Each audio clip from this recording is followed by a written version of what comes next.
Hi, this is Savannah, And this is Brian from the Dorky Diva Show, and you're listening to Starboars. the best place for below average Star Wars. The Dorky Diva Show presents Why is this seat so much more comfortable? the long-awaited sequel to the adventures of the Zolan Dart audio drama. Have you seen the captain's datapad? Trying to work, Murph. Piloting the Zolan Dart by himself, You do understand the details of this particular job, correct? I've been on plenty of jobs like this. With you! Reldar Sias returns to a planet he thought he'd left behind for good. Is there a reason you didn't mention I was tagging along? Hopefully having you there will make others think twice about messing with me. Making new friends Oh, you must be the pilot of the Zolan Dart, yes? I guess I am. and reconnecting with old ones, Reldar? Vera? What are you doing here? until past grudges resurface. I'd be minding my own business if I were you. Well, if your business wasn't being handled right in front of my face, maybe I could mind my own business. We have to leave. Now.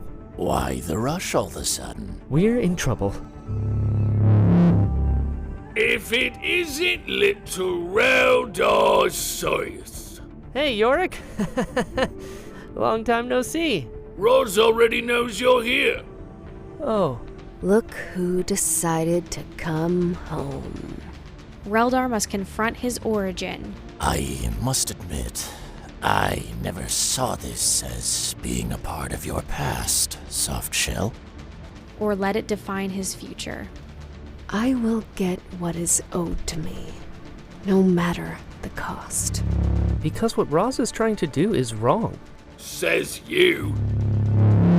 My blasters, we're going to need these. Take that, Sleemo! Who do you think you are? The Adventures of the Zolan Dart, Episode 2, coming soon.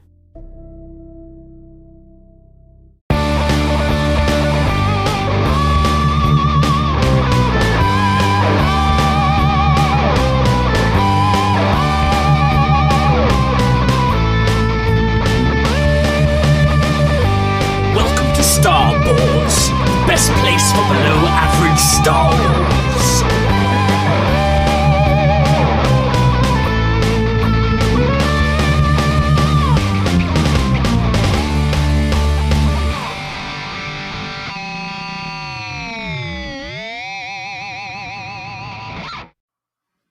Hello there, and welcome to the Star Wars Show, the best place for below average Star Wars. I am the Geordie Jedi Pete, And I am Jason Hondo Ling. and we are back with a brand new episode of the Star Wars podcast. We will be reviewing the season opener of Bad Batch Season 3. 3 episodes dropped on the first day as the premiere of Season 3. And we'll be reviewing all 3 episodes on this episode. So what I would say is that if you have not watched any of the Bad Batch yet, you're probably going to get some of it spoiled for you. So definitely stop listening now, go watch a Bad Batch, then come back. And then you'll know what we're talking about, and you'll have nothing spoiled for you.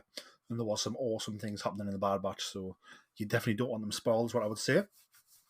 So yeah, we're going to be reviewing the first 3 episodes of Season 3, the final season of the Bad Batch. So Episode 1 was Confined, Episode 2 was Paths Unknown, and Episode 3 was Shadows of Tantiss. And again, all 3 episodes came out on February 21st, 2024, released as sort of a 3-episode premiere.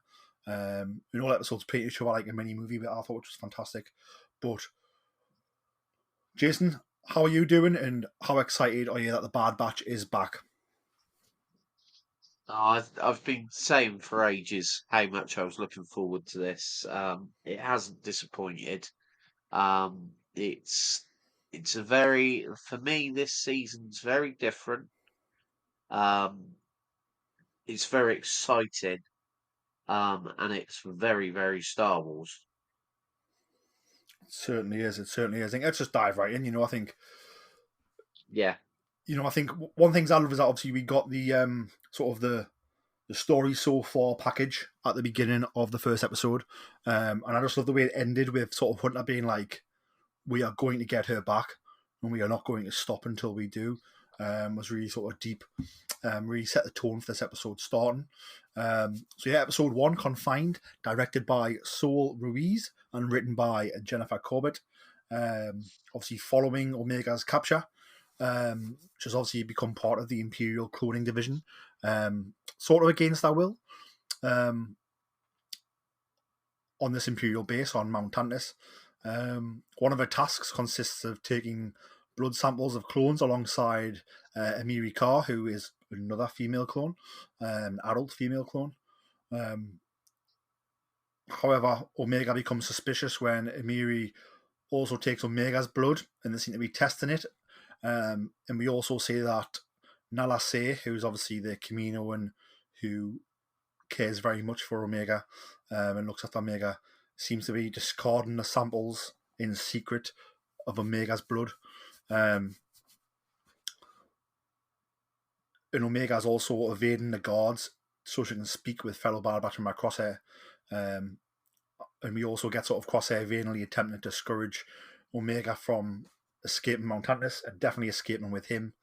Get some awesome moments where, during Omega's day-to-day tasks, we see her, they have to feed these lurker hounds, and she meets one called Batcher, who she is looking after and feeding sort of her food, because it doesn't like the dog food, doesn't like the hound food, it likes her food.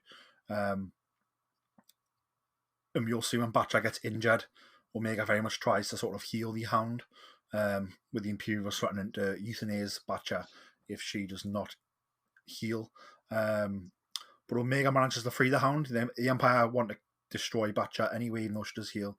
But yeah, she's able to free the hound. The hound escapes into the jungle of the Wayland. We also see Dr. Hemlock sort of warning Omega against further defiance, and Omega pipes up and says, "You won't hurt me because you want Nala Se to do what you want her to do." And Hemlock doubles down and says, "Yeah, maybe, but Nala Se doesn't care about Crosshair, so maybe I'll do something to Crosshair," and that very much puts Omega back in our place. That's the episode sort of brought up. I love the ending track.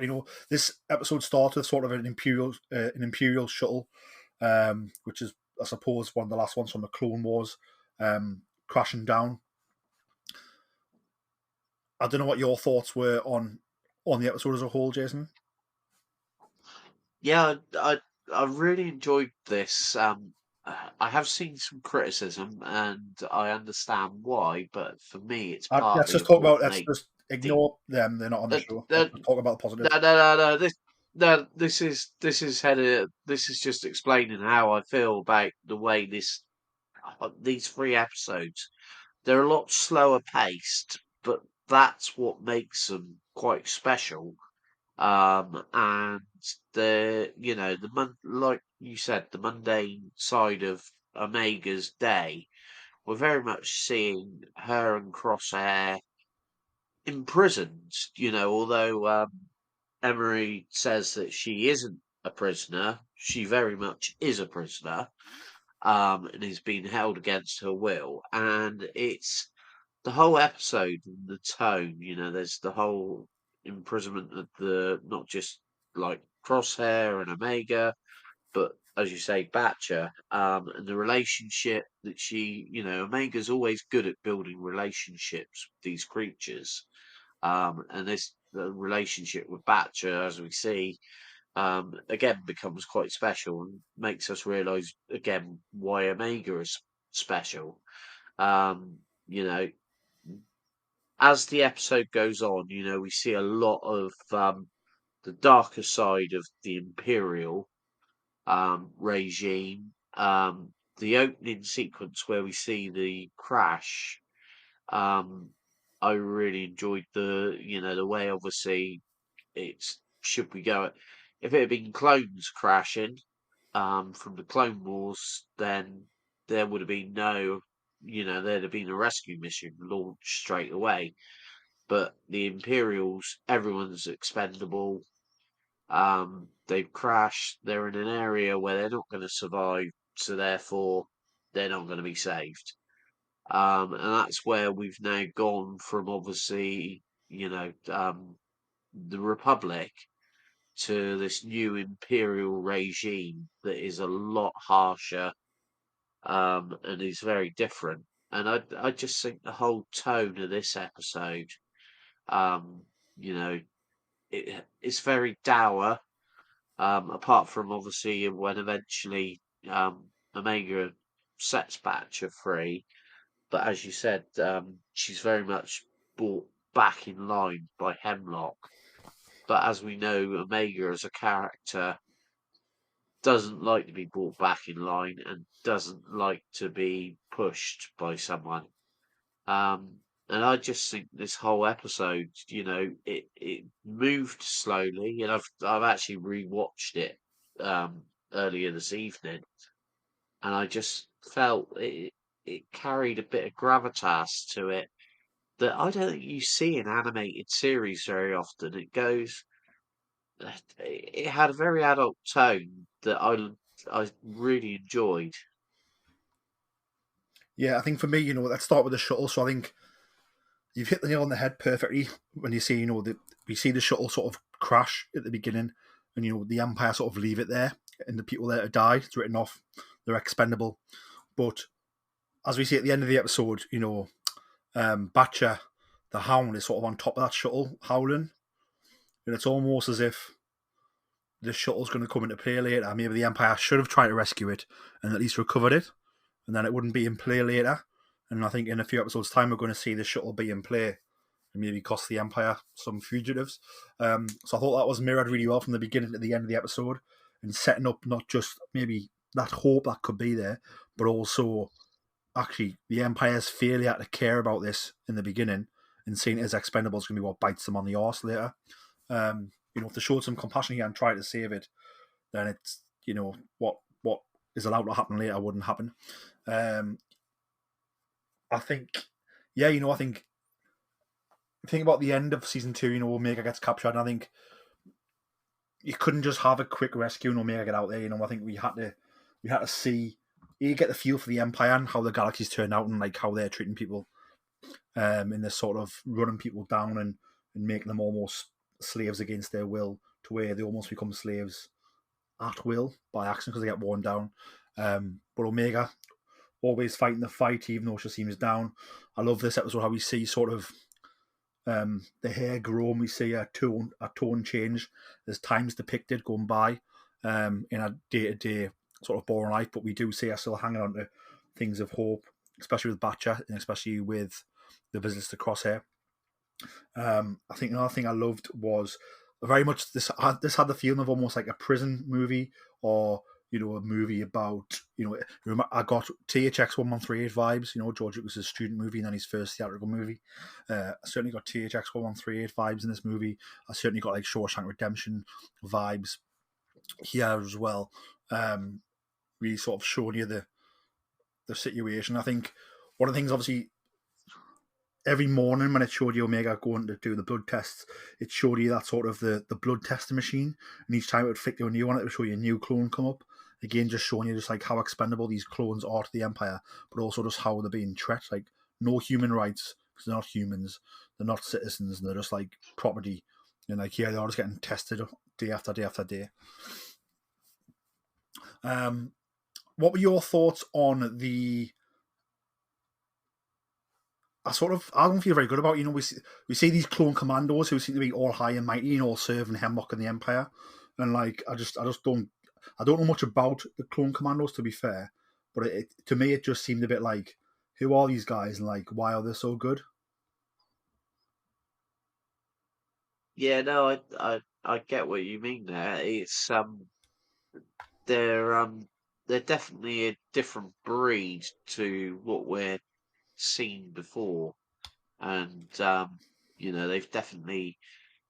more conditioned by the looks of it to serve Hemlock. But I think that's what adds to the darkness of, you know we're hopefully gonna discover what's going on at Mount Tantis, and I think that their role is to be part of that, very different to what we've seen previously with Imperial stormtroopers and stuff like that. So yeah, they're very everything with the military side that we see there is very trying to think of the word, um, regimental. Everything's working like clockwork. But again, in some ways, it just seems a little bit too perfect and too clinical, which I suppose being a research place it would be. But then, when you look at films and everything, places that are set up like that quite often go disastrously wrong. Um, Jurassic Park, classic sort of we're playing with things that we really shouldn't be playing with. Yeah, and I like how they've set up sort of the tablets, the handheld device that unlocks all the doors and controls everything. As being like, if you get your Yeah. hands on one of them, it's like you can bring the place down almost and get yourself out. So I like how they've set that up already in this episode. I like Yeah. the Imperial droid, how it was almost an early incarnation of the K2 series droids, which we later see in Rogue One with K2SO. Thought that was quite cool. And yeah, it's sort of set up, we see Narase and Hemlock sort of go down into that private vault, which hides Project Necromancer, I believe. But we don't really see in there. But it's heavily guarded by these clone commandos, so we know it's something really gnarly, really cool, and really dark, I imagine, in there. I suppose before we move on to episode 2, just any last thoughts on the first episode and sort of how you felt when you watched it?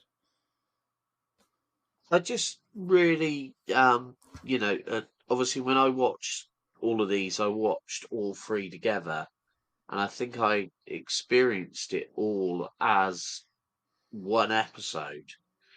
But this part of the episode, it really set up where we were with Omega and Crosshair. And like Crosshair's almost sort of given up, which, I find he's broken man at this point. Um, but obviously he's still got that connection with Omega, and I think as frustrating as it is for him, he can't get rid of that, and Omega certainly won't let him get rid of the relationship that they've got. That's indeed right. I like how this episode just focused on Mount Tantiss, so it was essentially Omega and how she's been coping and how she's dealing with it all, and it was also, we get to see um, Crosshair. And I like how Crosshair at the beginning of the episode is almost like saying you can't escape, and he says, if you're going to escape, you do it yourself. And then towards the end, he's like, remember the objective. He's almost coaching her towards the end of the episode and helping her, which is obviously the Crosshair we all know and love, and he is part. Regardless of whether he left them and turned on them, he is part of the Bad Batch of Clone Force 99, and I think that's going to come into play later. Moving on from that, obviously, episode 2, Paths Unknown, directed by Nate Villanueva and written by Matt Mishnowitz. So this is where it moves from sort of focusing on Omega and Crosshair to the rest of the Bad Batch, which was obviously surviving members Wrecker and Hunter. So after gaining intel from the Durand crime family, Hunter and Wrecker traveled to an abandoned Imperial cloning facility that Hemlock was in charge of. The pair runs into Mox, Zeke, and Stack, clone cadets that were held prisoner by Hemlock before managing to escape as the Empire destroyed the facility. Zeke helps Hunter and Wrecker enter the facility while evading Celevines, an Imperial experiment gone awry. Meanwhile, Mox and Stack manage to find the Marauder. Almost seems like they're going to steal it and get off the planet themselves. But while Zeke is gathering intel, the trio are attacked by the Celevines, which is revealed to be the tentacles of a huge monster. Mox and Stack are able to extract the three before defeating the creature with explosives. Hunter then promises to take the cadets to Pabu, which is obviously the lovely seaside planet we saw in season 2. So yeah, I think obviously they meet these two clone cadets, and they say they're going to help them, and then once one takes them into the facility, the other two find the Marauder, and they're almost look like they're going to steal the Marauder and do one, but the better senses come in at the end and they make a good choice to sort of to save their friend and also save Hunter and Wrecker. I thought this was back to sort of Bad Batch shenanigans. It's a mission, it goes awry, and they need to get out and survive. So let's just talk us through how you thought Paths Unknown was, and obviously the change of pace from episode 1 to episode 2. Yeah, as you say, this was back to Bad Batch that we know and love. Obviously, the team is a lot smaller now. You've got Hunter and Wrecker, and it's Wrecker's just typical Wrecker. But obviously, it was quite interesting. Obviously, seeing the cross back at the beginning of the Durant family, a lady, Issa Durant, who's obviously voiced perfectly by Angelica Houston, and just gives her this real gravitas to the character. But obviously, then Durant, you sort of feel he's there. He's almost. I feel like he wants Wrecker and Hunter to find. He knows they're looking for Omega, and because of the interaction he had with her, he wants them to find her. Which obviously he can't necessarily say that outwardly because his mother's the head of the crime syndicate and he's got to do what she says.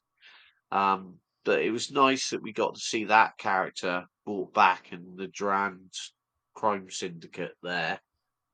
Obviously, once they get to the planet and they meet these three clones, um, again, it's quite a. It's almost it harks back almost to some of the Clone Wars episodes, where they were dealing with like student clones, and obviously these three had been sort of left deserted on this planet because they've basically been thrown out, which is what happened to Clone Force 99. And there, you can see that Hunter and Wrecker have already, as soon as they meet these boys, they feel an affinity with them, and I think that's what Zeke, the one that who actually takes them in, has already got that feeling that there's that affinity, and he understands that. Whereas Mox and Stack are obviously still very bitter about how they've been deserted by the rest of the clones, which is, obviously the reason they were deserted because all the rest of the clones were good clones and they followed orders. But these characters, I think they were, again, they were clones, but they each had their own different aspect to the three of them. And obviously, it was quite interesting that Mox was voiced by Daniel Logan in this episode, who obviously was the original Boba Fett in Attack of the Clones.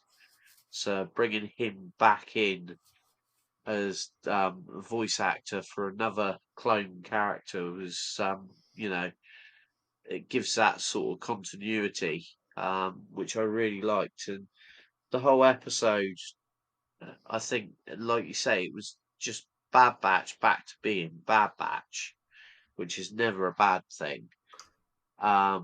We got to. I have to admit, I thought I would have.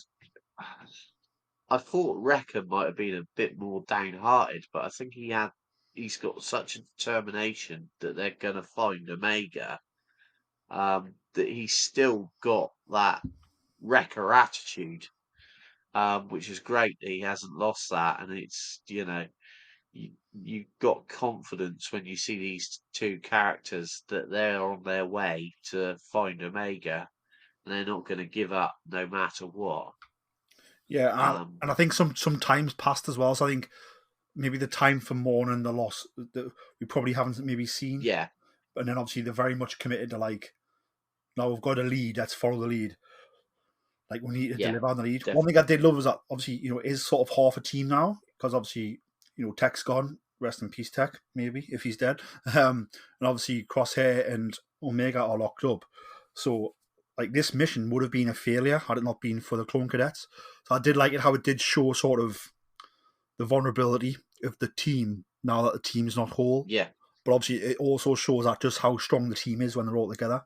But it was good to see some fellow clones helping some clones as well, which was really, really good and beautiful. Yeah, no, definitely, and that is the whole thing. It is. I like the way these two episodes have been. So we've seen, to all intents and purposes, we've seen what's happening to Clone Force 99, but in two separate episodes, and in the two separate points that they're at, and that, and the adventure that we see when they're trying to get into this facility is typical of, Wrecker's his usual bounding self and everything. I like the fact the creature with the tentacles, to me, it, again, this whole episode, it was all Star Wars, and you've got a mixture there of obviously the creature that was in the trash compactor, the Sarlacc pit, the creature that obviously the Millennium Falcon flies into, and also then going full steam into like the sequels, you've got the Raptors that we saw in The Force Awakens. So there's all of these different creatures that we've seen almost in this one creature, which I thought was quite cool in some ways. Yeah, I want to talk about that. So the creature was like really terrifying. I thought, and it started off the whole episode. You see the vines, and the vines are obviously alive, and you get warned about them.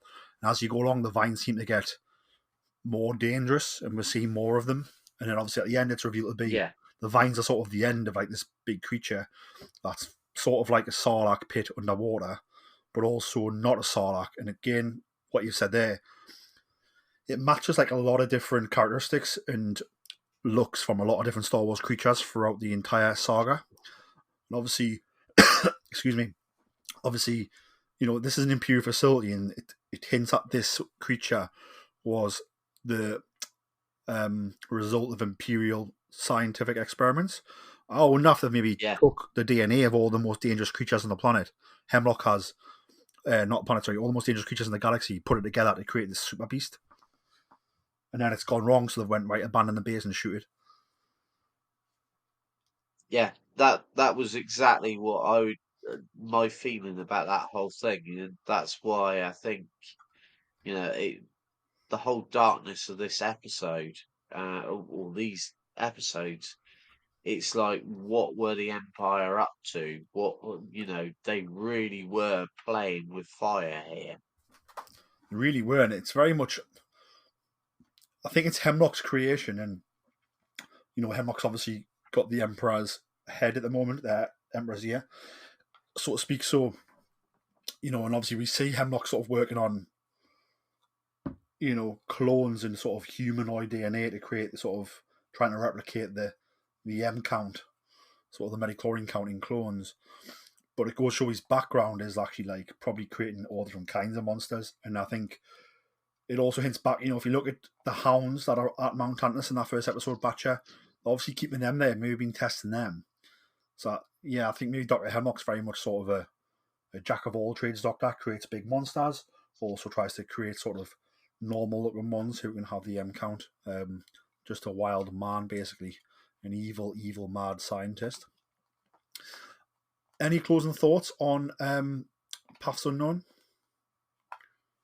No, again, this just tied in perfectly, I think, to the first episode and then to this third episode. It's to me, it's a continuing journey, and we're you know we're heading towards. I like the fact that like you say, they haven't rushed into, right, we're going to bring the Bad Batch back together and start the adventures all over again. This is very much, they're going through a very traumatic time, and I think that's well played, the darkness of the episodes, and you can. I think as a viewer, we're going through the trauma with them, which is something quite often in television gets ignored. You don't, because they skip bits and pieces, you don't get to feel the full trauma that necessarily the characters do. So I think this episode, again, showing why the Bad Match or Clone Force 99 is so special in, helping these three people, taking them to somewhere safer, but also they know what the Empire's up to, and again, finding this planet just sort of reiterates to them how dangerous the Empire is. Definitely. So moving on from that, again, like I said in the episode description, I like the way at the end how, maybe it hasn't been the most successful mission for the Bad Batch. They didn't really get Omega's location, but they've escaped. They survived. Gonky has been star of the show. He was going to power up the things. We've got to see Gonky in action, which is good. But Hunter promises to take the cadets to Pabu. He promises that we'll sort you guys out to have like a free and hopefully a chance to live a successful life. Outside the military, outside the Empire hunting you, which was really cool to see. And then obviously they'll get back on their mission of finding Omega and Crosshair. Episode 3, so sort of the final part of this season premiere, is Shadows of Tantiss, directed by Stuart Lee and written by Matt Mishanovitz. And this is where we get a bit deep. Emperor Palpatine makes an appearance, travels to Mount Tantiss to learn about the progress of Project Necromancer. Obviously, Project Necromancer is a name we've heard before in The Mandalorian, when speaking about the sort of the Imperial Shadow Council, who's operating in the shadows of the New Republic. Obviously, Emery takes a sample of Omega's blood, as it has been, but it actually gets into the machine almost this time. Narase sort of warns Omega that she's in danger and urges her to escape using a data pad with access to the facility in its shuttles. Omega obviously frees Crosshair, and upon learning that all the shuttles are grounded because of Palpatine's visit, they escape through the sort of the Lurker Hound kennel chutes to find the crashed shuttle. Immediately attempts to stop them, but is stunned by Crosshair, inadvertently triggering an alarm. After neutralizing a search team, Crosshair and Omega, joined by Batcha, steal the shuttle, but end up being pursued. However, after learning from Emery that the M count required for Project Necromancer can be replicated with Omega's blood, Hemlock calls off the pursuit since they need Omega alive. So I love this episode. This episode's very much like the clock's ticking. You see Omega's blood go in the machine, and it's sort of the last one in. So it's going to be and throughout the episode, it keeps showing you the machine tick out the next blood sample, and once it gets to Omega's, time's up. So she needs to get off the base before that happens. I loved how the fact that Omega's so caring and cared for Batcha allows her to know how to get out once they learn the shuttles are grounded. Without Omega being caring, she would never know that to then escape. I love how her and Crosshair get to that shuttle, the shuttle the Empire should have cared about in the first place, as I said at the beginning, but the Empire didn't care about it. They didn't care about the crew, so they left it there. That allows Crosshair and Omega to get there, and then it allows them to sort of stage the cue they do to sort of steal the working shuttle that chases them. And then obviously, like I said, they're probably about to get shot down, but then that M count finally ticks round, and that sort of is the saving grace for Omega and Crosshair. What were your thoughts on Shadows of Tantiss? And tell us all your favourite bits. I love this episode. Obviously, the surprise visitor. We all knew that Palpatine was going to be in this series, and I think seen him in episode 3, and seeing the relationship he's got with Hemlock. Hemlock very much, although he is like one of these sycophantic Imperials, I think the way he speaks to the Emperor is very much, he knows that the Emperor knows his worth. And I just feel that as a character, he's maybe stronger than a lot more of the Imperials and more confident of himself than a lot of the Imperials are. So I really enjoyed that, and obviously, Nala Say, um, again showing how much she cares for Omega, and giving her the heads up about the data pad.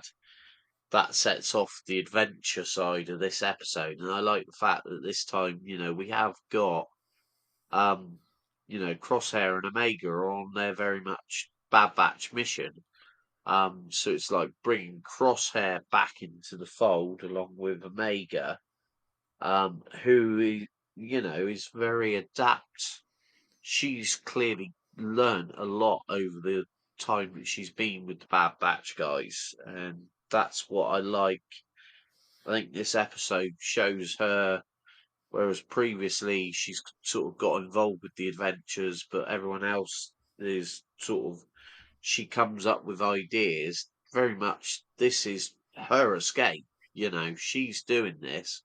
Crosshairs, as you said in the episode, the first episode, he's clearly been tutoring her, and he is educating her, but he very much, Omega takes the lead on getting them out, and obviously using the bat um Batcher's cage to sort of get out into the same way that Batcher got out. Was it was typical Star Wars escape sort of thing, but it was a great way of showing how far she's developed. And seeing then the way Crosshair and Omega work together to actually get this shuttle once they've got to the down shuttle. And then it's very, Omega's on the point with all the military and precision of the actual operation and knows what she's doing. So I think this sort of shows that she is very much a member of the Bad Batch team, which is why they all need to be brought back together. So it's a big adventure that's still going through, but there's the darkness of the Empire still there, lurking, coming for them. And then now, obviously, now that they know how important Omega is, then there's there's this huge threat that's going to play out, obviously, through the rest of this season, because Hemlock's going to stop at nothing to get that sample, to get Omega so that he can show his worth to the Emperor.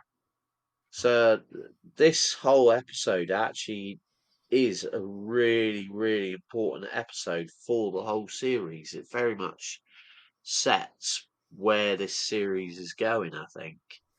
Obviously once now that they're off the planet, obviously they're going to be headed to meet up with Hunter and Wrecker, hopefully. And then seeing, how they deal with it. And obviously we've now got Crosshairs back in fold. I can't imagine he's going to be running back to the Empire. So he's going to have very little choice. Either he walks away from all of it or he hangs out with the Clone Force 99, which will be an interesting dynamic that we'll see later on, I'm sure, in the season. Certainly will. And, my thoughts were, I thought Shadows of Tantiss was very much the third act of the 3-act premiere. I think, as I said, they'd set up the lurker hound cage, they'd set up the tablet that controls the base, essentially, and how to escape in the first part. And then Act 3, it means we know exactly what's happening when these events sort of unfold. They'd set up where the shuttle was, which was really cool. I think the Emperor arriving was, not a shock because we knew he was coming, but, he arrived quite early in the season, I suppose. I thought the Emperor looked really sinister, and, he looked more like Emperor than he did Sidious, if that makes sense, like, as in, like, Return of the Jedi Emperor than sort of politician Sidious from the prequels. which I thought was cool. Good turning point for the series. Obviously, I think once Hemlock realizes that Omega could hold the key to the M count cloning, and he calls it off. Like he realizes that like he needs to get her back, because if he doesn't get Project Necromancer going, the Emperor's type of guy who he's your friend now, but he will lighten you to death.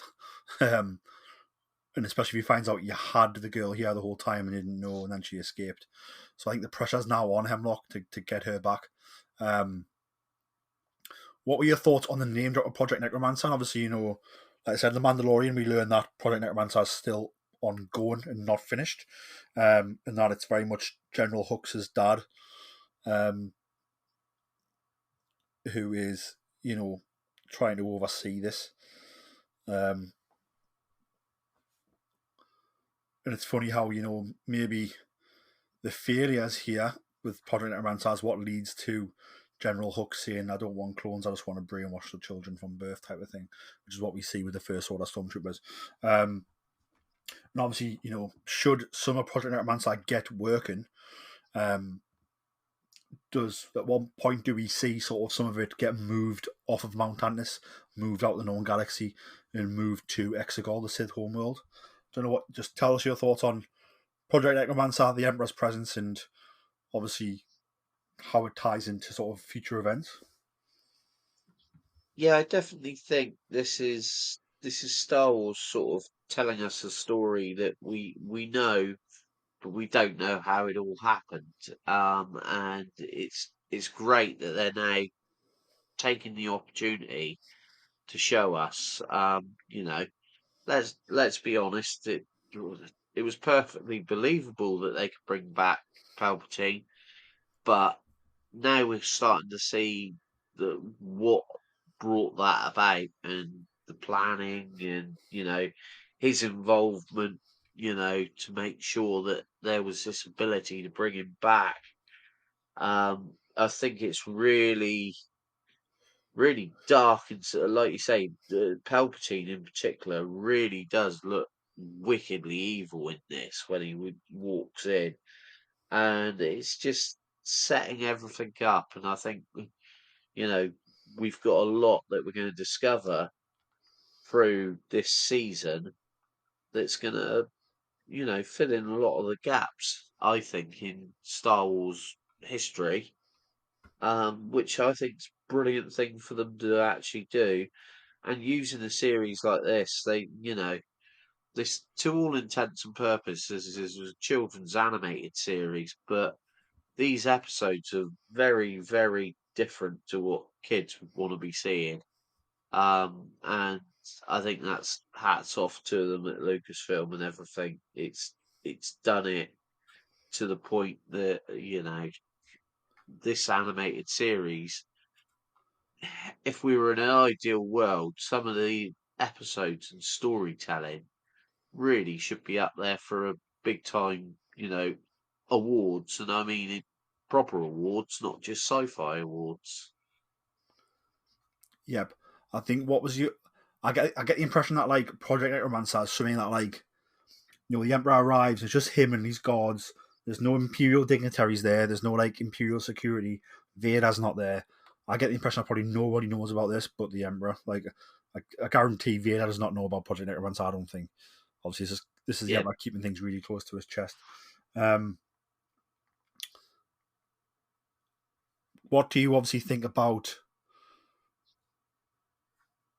Obviously setting up. Not just how we get Rey and Rey's father, I suppose, but also setting up this could be the start of how the Emperor decides to create a Snoke and how that works, and the Jorah Snokes that we see in the Rise of Skywalker. Sort of it links into the sequel trilogy quite a lot, probably to a very similar way the Mandalorian does, even though this is like well before the Mandalorian in the timeline. Yeah, no, it's very much taken us on a journey towards what we already know. Um, and I just think this, I think once this season's concluded, it's going to have become a very important part of Star Wars. And I think, like you say, the way there's very few dignitary. Well, there's what was it? He's only got two of his guards, his royal guards. So you've got the two of them, and then there's all these clones, or these commando clones that Hemlock's got there. Everything's very much locked away, and when they go into the vault, obviously the way that they go through and the shields go down straight away. Then harks back to the very beginning with Phantom Menace and that scene with Maul and Qui-Gon Jinn, and it's like I know you say it over and over again. It's poetry in Star Wars, and George Lucas always liked to tie things in, and you see different things. And I think these three episodes in themselves have got so much of that in it that it's just pure beauty. It is indeed. And I think just one last thing, I suppose, in The Mandalorian we hear, I'm totally forgotten his name now, but the Admiral who's sort of on the call with Moff Gideon, say that, if Thrawn comes back, he'll herald the return of the Imperial military, and that will help Hux produce Project Necromancer. So, further on the timeline, we've just had Thrawn arrive back in the Star Wars galaxy. That's happened now. So, although Necromancer might not get off the ground here in the Bad Batch, it might, but it might not, probably won't. We know that, right, maybe we're going to see in the Dave Filoni Mandoverse, for lack of a better term, now Thrawn's back. Well, actually, you're going to see Hux trying to really deliver on Necromancer in sort of, maybe not in the movie, but in the continuation of the Mandalorian series, maybe. Like, those things come hand in hand, if that makes sense, is how they've set it up. Yeah, it's there's and obviously what we've seen in Rogue One. What we're seeing is all of these different Imperials vying for being a part of the Emperor's plan. And it's really, like you say, this is tying in to The Mandalorian and to all the films. And, it is just one big package. It certainly is. Any final thoughts on Shadows of Tantiss and of the season premiere as a whole? All in all, it just left me. I think I said to quite a few people at the end of episode 3, I wanted more straight away. And waiting each week's been hard. Obviously, when we recorded this, we've already seen another 2 episodes that we'll explore in our future episodes, and we've still got a long way to go with a lot more episodes to go and a lot more storytelling. And it's for me, it's exciting, and I can't wait to see. Although it's sad that Bad Batch is coming to an end, I've enjoyed everything, and in some ways, by only having 3 seasons, I think the first 2 seasons in themselves, having recently rewatched the majority of them, are so strong, and I can't think of an episode. Whereas obviously, a previous series, you always have filler episodes. I don't think there's any filler episodes, and these 3 episodes again show that although they have 3 very different stories, they're not filler episodes, and they're all a bigger part of the story. And for me, this is exciting storytelling, and that's why I'm enjoying it.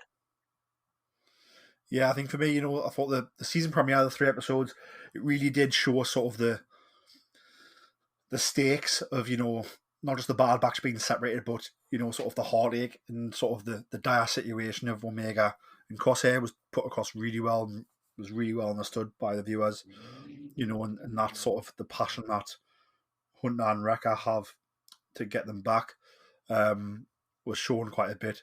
I love how, it's going to be 3 seasons and finish, but as you can see, it's tying into Project Necromancer. It's tying into things that are going to be told in the future Star Wars stories. So, like, its DNA is going to spread on into the Mandalorian, into that universe, into the Rise of Skywalker. If that makes sense. So, like, it's going to be 3 seasons, but like that's not the end of it because it's setting things up and talking about things that we're going to see down the line. If that makes sense. So, although it's going to finish, it's not because Star Wars is continual and it all sort of subtly blends into itself. If that makes sense. Yeah, no, Which is one thing I love about definitely. it. So yeah, I'm excited for obviously more episodes to come. I think they've set the tone as like all the stakes on the line here. They've set the tone as in the Empire is bad, bad, bad people. They've set the tone as in this season's going to have ramifications for the rest of the Star Wars timeline. So yeah, it just sets it up for sort of a fantastic sort of rip riding roar of a season to the finale, where we'll get the end of the Bad Batch, I suppose. Couple of quick fire questions for you, Jace, before we go. Will we see the Yeah, return of Tech? that's something that I'm beginning to doubt more and more. But then that's the that is a classic Filoni thing, and I'm just wondering if I'm being sold a dudden here. That I'm almost. If you were to ask me right now, I think Tech's done and dusted. Okay. But Next I'm one never is sure of next one what is was that. Sorry. so the next one is so you think Tech's dead, spot on. Next one is, do you think we'll see Boba Fett turn up to see his sister Omega? Don't know. That is another would be a really cool thing to happen. Um, but then again, and I've said in the past, I don't necessarily go for fan service, so I don't know if it's necessary. But it would be a cool thing to see, and especially what the problem is, if they did bring Boba Fett back into it at this point, I'm trying to think where Boba Fett would be. He'd still be the younger Boba Fett that we see from the Clone Wars. But Um, he'll be a little bit but older. I think they're clearly going to be dealing with bounty hunters going forward because we've seen some in the trailer. So oh yeah, he's a bounty it, hunter, it's the same circle. it's definitely a possibility. We see the Alpha and the Omega together. Um, Yeah, I suppose as the season goes on, and I imagine the Empire gets more desperate to capture Omega. Do you think we see the Emperor get involved directly? I don't know because the Emperor always tends to use his minions, and I don't think he would have actually interacted I unless get what you're saying, obviously. but this is quite desperate times. If we see how passionate Yeah, about Project Necromancer, and remember what he did to Maul and Savage Press when he had to. yeah, but I was going to say also when you look back to like Rebels with Ezra when he reached out to him in the World Between Worlds, that he's not beyond. If it meets his end goal, then he will be involved and he will come out from the shadows, so to speak, to do what's necessary. So I don't think we've seen the last of the Emperor, and I think he will be involved at some point later on in ensuring that Project Necromancer carries on. Indeed. And I suppose the last one is: do you think we'll see any Sith Inquisitors in the season? No, I don't think so. I think Sith and Jedi are sort of well, apart from obviously the fact that we're gonna see a Sarge that we might actually see a lightsaber light up.